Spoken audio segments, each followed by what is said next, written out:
అట్టా సూత్తావేంటి తిరుపతి? అన్నం పెట్టు.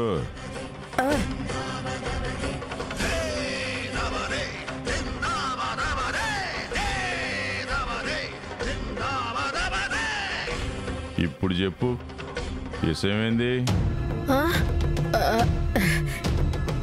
ఏం లేదండి, ఏమీ లేదండి.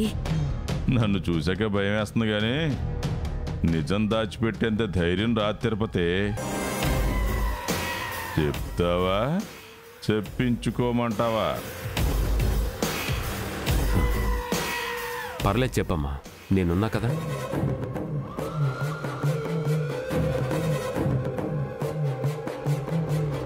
శివ, శివ ఇంట్లో లేదండి.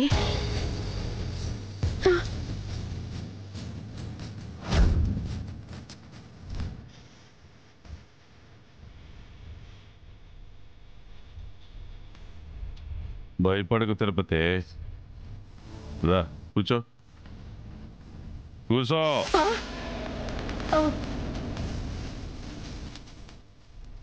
నా పక్కన కూర్చుని నువ్వెప్పుడు భోంచేయలే, ఇవాళ తిను. బొవ్వ తినమని మీ అమ్మకు చెప్పుదేవా? అమ్మా, శివొచ్చాక ఇద్దరం తింటాము అని చెప్పకు, ఆలస్యం అయితే. నాకు ఆకలిగా లేదు. ఆకలి లేనోళ్లే ఇంత కమ్మగా వండుతారనుకుంటా. కూరలో చాలా బాగున్నాయి తిరుపతి. మరి శివ ఎక్కడికి పోయింది ఏంటని అడగవా నాన్న? అది ఎక్కడికి వెళ్తుందిరా? అది జింకలా పరిగెత్తాలని చూస్తే మనం పుల్లా వేటాడకూడదు, ఓపిక పట్టాల. వలేసే ఏటగాళ్ళ గంగెళ్ళి దాన్ని తోలుకొస్తాడు. చీకట్లో ఊరు దాటాలని చూసినా ఆడు కాపలా కాస్తా ఉంటాడు. ఎందుకంటే శివ కనపడకపోతే దాని పెళ్లి కాదు ముందాగేది, శ్రీవల్లి పెళ్ళి. ఆడి చెల్లి పెళ్ళి ఆగిపోతే పరుగు పోద్ది. ఈ మాట నీకు చెప్పడం కాదు తిరుపతి, శివ సచ్చినట్టు ఈ పెళ్లి చేసుకోవాలనే గంగతో చెప్పినాం. ఆడు 6 నెలల్లో ఓడిస్తానని ఆ విషయం నాకే చెప్పాడు. చూసావమ్మా, నీకు లేని నమ్మకం నాన్నకుంది. శివ వచ్చేస్తుంది.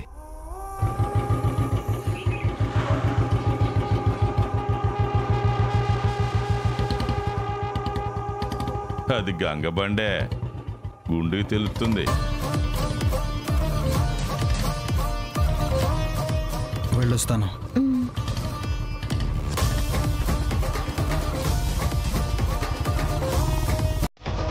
బాబా ఒక్క నిమిషం.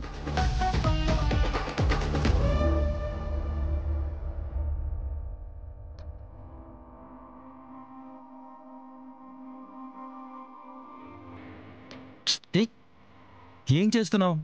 నేను తడిచిపోయాను, నాతో పాటు నువ్వు తడిచావు. నాకు చలేస్తుంది అంటే నీ చొక్కా ఇచ్చేసావు. నువ్వు ఇలాగే తడితో ఇంటికి వెళితే జ్వరం వస్తుంది బావా. నాకేం రాదు, నువ్వు ఇంట్లోకి వెళ్ళు. ఎందుకు అలా మొండికేస్తావు? నీకు జ్వరం వస్తే మళ్ళీ నీ 4 చెల్లెళ్ళు నా మీద దండయాత్ర చేయాలనా? ఎందుకు అలా గొంతు చించుకుంటావు? బాబా, ఆడపిల్ల అరుస్తుందంటే కాపాడమని. ఆడపిల్ల అదే పనిగా గొంతు చించుకుంటుంది అంటే సాటి ఆడపిల్లని కాపాడమని అర్థం చేసుకో. నా లైఫ్ ఎలాగో నాశనమైపోయింది, కనీసం శ్రీవల్లి జీవితం అయినా బాగుపడని. తనకేమైంది? బంగారం లాంటి సంబంధం వచ్చింది, దేవా బావ లాంటి వాడు దొరికాడు. బావా, అన్నయ్యని ఒకవైపే చూస్తున్నావు, ఇంకో వైపు కూడా చూడు. అర్థమైంది. మీ అన్నయ్యనే కాదు, ఆయనని కన్నవాళ్ల నాన్నని కూడా చూడమని. అంతే కదా? మీ పెదనాన్న దుర్మార్గుడు, రాక్షసుడని నాకు కూడా తెలుసు. అతనితో తిరుపతి అత్తయ్య ఇన్నేళ్లు సంసారం చేసింది. కోడలిగా నా చెల్లెలు కాపురం చేయలేదనా? నీకెంతకన్నా చెప్పలేను కానీ నువ్వైతే లోతుగా ఆలోచిస్తావు అనుకుంటున్నాను. ఇష్టం లేని చోట ఆడపిల్లకి అది నరకం. నీ చెల్లెల్ని పువ్వుల్లో పెట్టి పెంచావు. ఇక్కడ దేవుడికి కూడా పువ్వులు పెట్టరు బావా. చూడు శివ, నేను దేవాబావ గురించి తప్ప ఇంకెవ్వరి గురించి ఆలోచించట్లేదు. తన గవర్నమెంట్ ఉద్యోగస్తుడు. మళ్ళీ ఇంకొక 6 నెలలకి ఏ ఊరికైనా ట్రాన్స్ఫర్ అయితే చెల్లిని తీసుకుని వెళ్ళిపోతాడు. అప్పుడు ఈ ఇంట్లో ఉండాల్సిన అవసరం కూడా లేదు. తను ఎక్కడైనా కాపురం చేసుకోగలదు. తన ఓపికే తనకి శ్రీరామ రక్ష. నువ్వు వెళ్ళు. నేనేం మాటలు మాట్లాడినా సరదాగా మాత్రం తీసుకోవద్దు. అందుకని నేను చెప్పలేదు.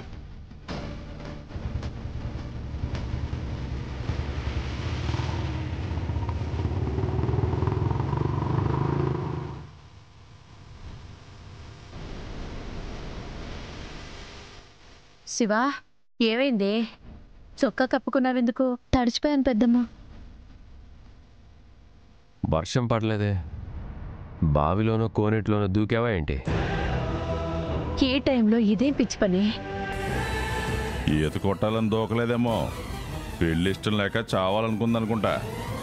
నా అభిప్రాయం చెప్పాను. శవానికి కూడా తాళి కట్టిస్తామని మీరు చెప్పాక చావడం వేస్ట్ అనుకున్నాను. నోరు మూసుకొని ఇంట్లోకి పద. తడిచిపోయావు. జ్వరం వస్తే పద. ఆగో, ఆ గంగగాడి చొక్కా నీ ఒళ్ళంతా పట్టుకోవడం నాకు నచ్చలా. తీసే తిరుపతి, లోపలికి తీసుకువెళ్ళి తీసేయ్.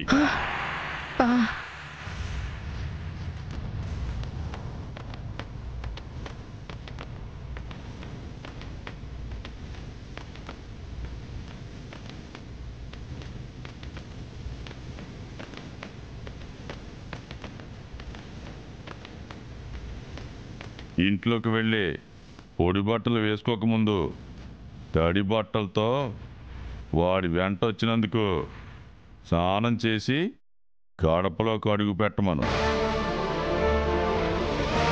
కానీ ఈ టైంలో స్నానం అంటే తిరుపతి, నిండా మునిగితే చలుండదు. దూకేసి బయటకు వచ్చింది. ఏం కాదు, నువ్వు గానీ.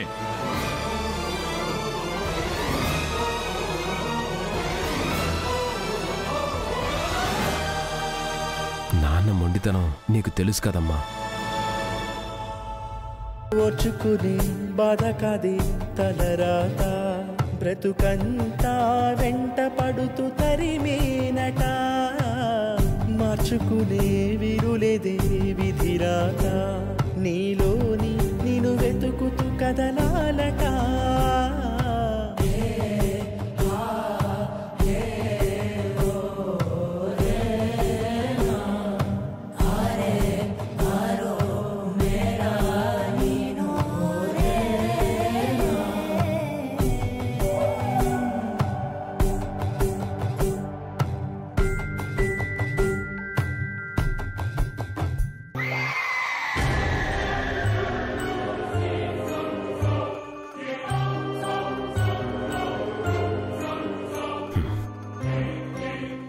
చొక్కాతో చక్కని చుక్క శ్రీవల్లి దగ్గరికి మళ్ళీ వెళ్ళొచ్చు.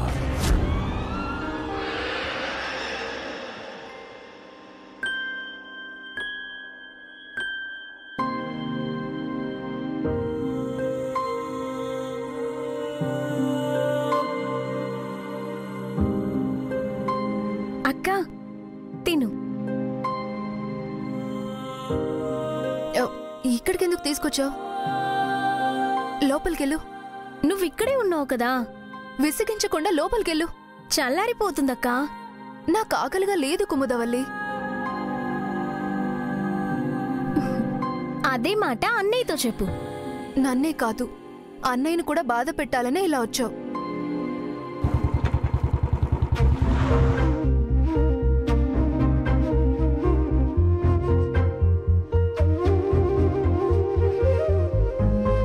ఏమైందమ్మా? చూడన్నయ్య, అక్కయ్య భోజనం చేయకుండా ఇక్కడ కూర్చుంటే అన్నం పప్పు కూర పట్టుకొస్తే ఇప్పుడేమో ఆకలి లేదని అబద్ధం చెప్తుంది. సరే, ఇటివమ్మా. శ్రీవల్లి అబద్ధం చెప్పదమ్మా.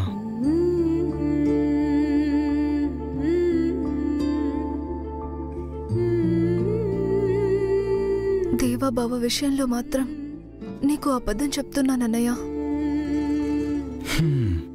నేను అర్ధరాత్రి అవుతున్నా ఇంకా ఇంటికి రాలేదేంటా అని ఎదురు చూస్తూ ఆకలి సంగతి మర్చిపోయావు అంతే కదమ్మా? కాదన్నయ్య, నేను రెస్టారెంట్లో చాలా తిన్నాను. అలాగైతే పార్సల్ తీసుకొని రావచ్చు కదక్కా. నువ్విలా మాట్లాడతావనే నిన్ను ముందుగానే శ్రీవల్లి ఇంట్లోకి వెళ్ళమంది. వెళ్తానులే అన్నయ్య, కానీ అక్కకి మాత్రం 3 ముద్దలు ఎక్కువ కుక్కు. నేను భోజనం ప్లేట్ తీసుకొస్తే విసుక్కుంటుంది. సరే గాని నువ్వెళ్ళు. తినమ్మా.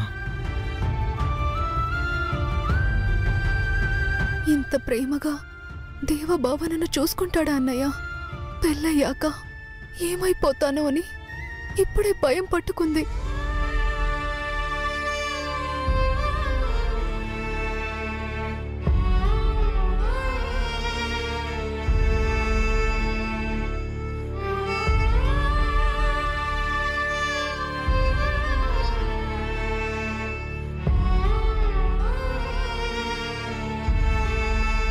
శ్రీవల్లి, దేవరాజ్ బావని పెళ్లి చేసుకోవడం నీకిష్టమేనా?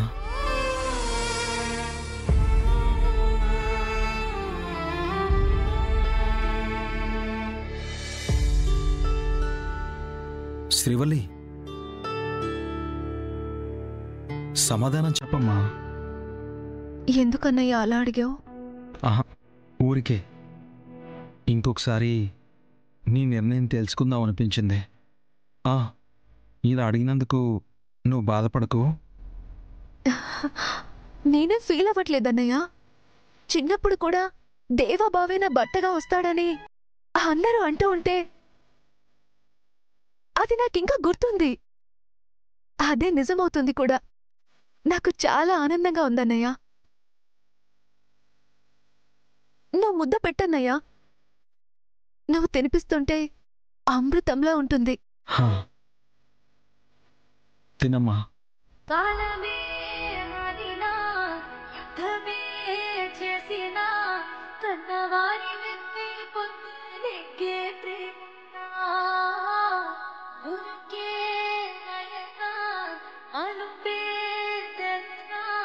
కడలిలోన కలిసేనమ్మా కురిసే వర్షం, మచ్చలేని బంగారం, స్వచ్ఛమైన మందారం, దిగేదాకా తాడులాగా దాని తగ్గిపోయాడే రథమారిపోయిందే కంటి గుడ్డే శ్వాసే ఆగలే.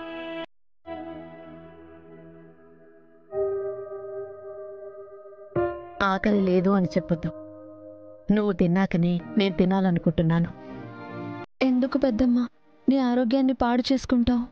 తినకపోతే నీ జబ్బు రాదే. నువ్వు పెట్టే టెన్షన్స్ వల్ల కూడా అనారోగ్యం వస్తుంది. నేనేం చేశాను? చెప్పా పెట్టకుండా ఇంట్లోంచి వెళ్ళిపోతావు. ఏమైందోనని బాధపడాలి. తిరిగొచ్చాక నిన్నేం చేస్తారోనని భయపడాలి. ఇంతేనా శివ నా జీవితం? సర్లే,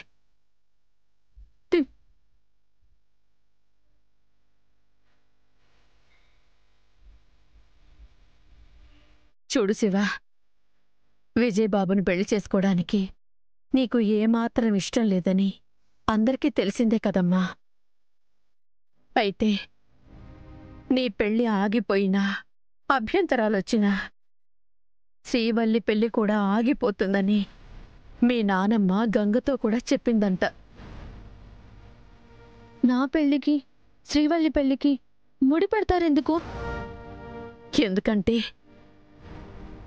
నువ్వు ఎక్కడికి వెళ్ళినా నిన్ను తిరిగి మాకు అప్పగించేది ఆ గంగ ఒక్కడే కాబట్టి మీ పెదనాన్న వాళ్ళు అలాంటి షరతు పెట్టుండొచ్చు.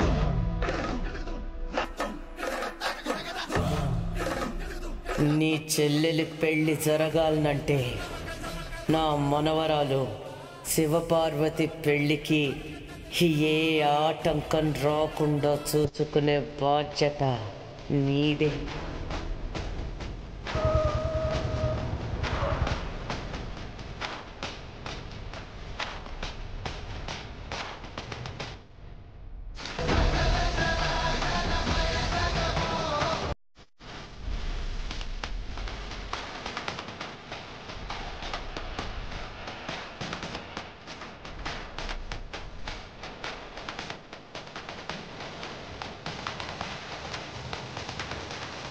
నేను చెప్పింది అర్థమైంది కదా?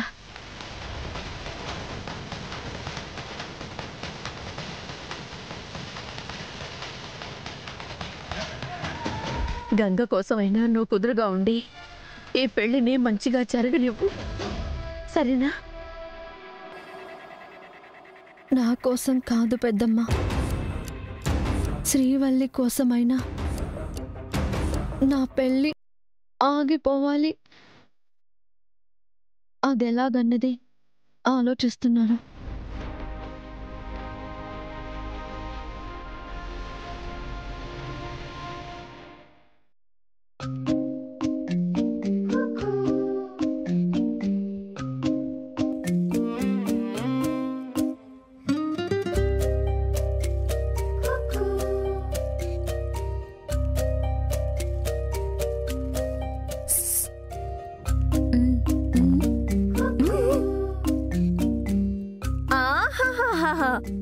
ఎంత బాగుందో! అక్కెప్పుడు బానే ఉంటుంది కదే. అక్క మొహం గురించి నేను ప్రత్యేకించి చెప్పట్లేదక్క. అక్క వేస్తున్న ముగ్గు ఎంత బాగుందో, ఎంత చక్కగా ఉందో చూడమని చెప్తున్నాను. అరే, రథం ముగ్గు? హా, అక్క ఈ ముగ్గు ఎందుకు వేసిందో తెలుసా? ఎందుకు? పెళ్ళయ్యాక ఊరేగింపుకి ఈ రథంలోనే రావాలని రెడీ చేసుకుంటుంది.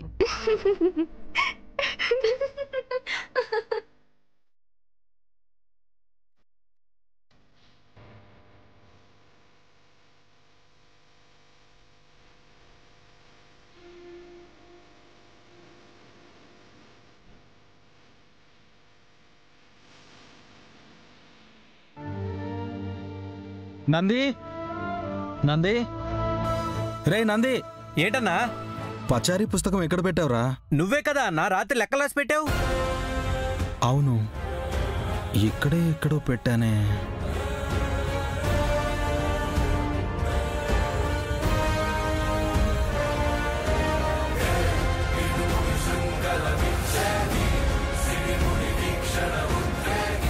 సరే, నువ్వు వెళ్ళి వెతుకు. సరే అన్నా.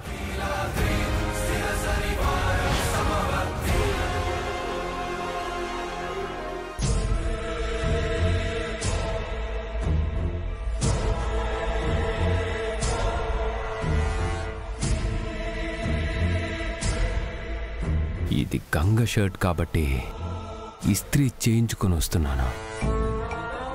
అదే శ్రీవల్లి జాకెట్ అయ్యుంటే మళ్ళీ మడతలు పడేలా పట్టుకునేవాణ్ణి.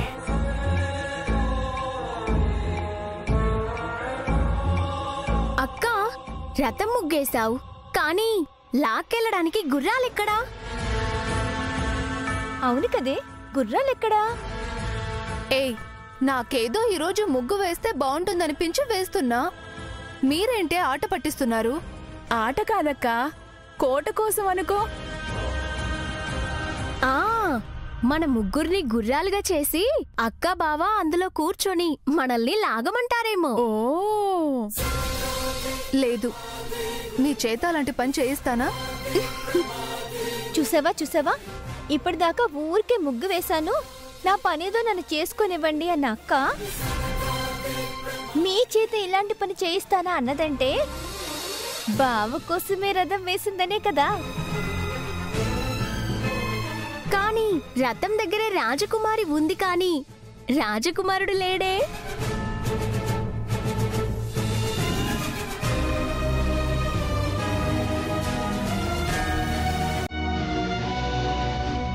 అన్నా ఇదిగో నా పచారీ కొట్టు పుస్తకం ఇక్కడ పెట్టావు.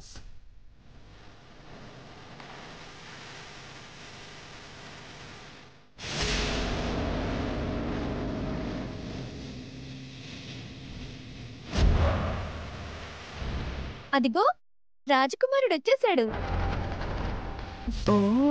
ఓహో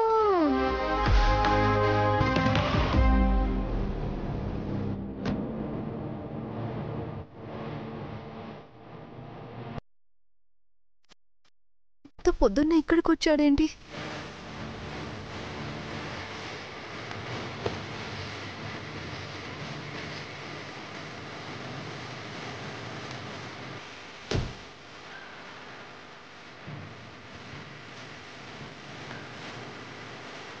సరిగ్గా పట్టుకోవడం కూడా చేత కదరా నీకు? అన్నా ఇవి మన కొట్టు పేపర్లు కాదన్నా, ఎక్కడి నుంచో కొట్టుకొచ్చిన పేపర్లా ఉన్నాయి. ముందు తీరా వాటిని.